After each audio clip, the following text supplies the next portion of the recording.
కళ్యాణ్ దాదాపాతాలను నొక్కేస్తా. పవన్ కళ్యాణ్ ముందు ఎమ్మెల్యేకి వెళ్ళమను వాడి ఇంట్లో నౌకరు చేస్తా జీవితాంతం. ఎమ్మెల్యే గెలిస్తే నౌకరు చేస్తా.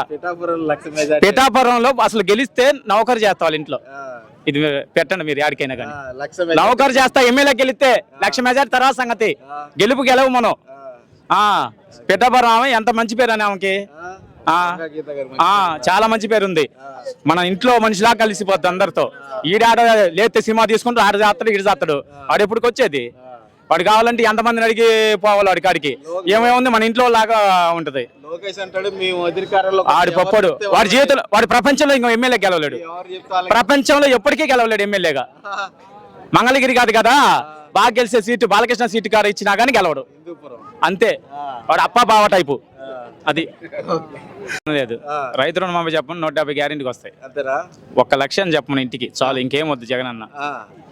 170 వస్తాయి. మరి చంద్రబాబు గారు రుణమాఫీ అని చెప్పి వాడు బంద వాడి మాటలు ఎప్పుడు నమ్మరు. వాడు నిజం చేస్తే పుట్టుకొని చేస్తాడంట. అది ఒక శాపం పెట్టారు. అందువల్ల నిజం చెప్పడు. ఏంది ఆయన బంద్ చేసేది. ఆయన మాటలు ఎవరు నమ్మరు. ఎన్టీ రామారావు ఘాతుకుడు అన్నాడు. ఇంకా ఏమంటారు చెప్పు. సొంత అల్లుడినే ఘాతుకుడు వాడు నన్ను ఇటు చేసింది అన్నాడు మీటింగ్ లో. అప్పుడు మరి అలాంటి వాడు ఏం చేసేది వాడు బొంద. ఇప్పుడు బస్సులు ఫ్రీ అన్నా వాడి బొంద. ఇంటికి ఒక బంగారం కేజీ అన్నా గానీ గెలవడు. అది ఇంటికి కోటీశ్వరులు చేస్తా. కోటీశ్వరులు కాదు కదా ఉన్న బిచ్చేం చేస్తాడు. ఇప్పుడు అడుక్కునే వాళ్ళు ఎవరు కనపట్ల. రేపు మళ్ళీ అడుక్కునే వాళ్ళు వస్తారు అందరూ. అది వాడు గెలవడు. 2024 జగన్ అన్న వన్స్ మోర్. అదే పైన.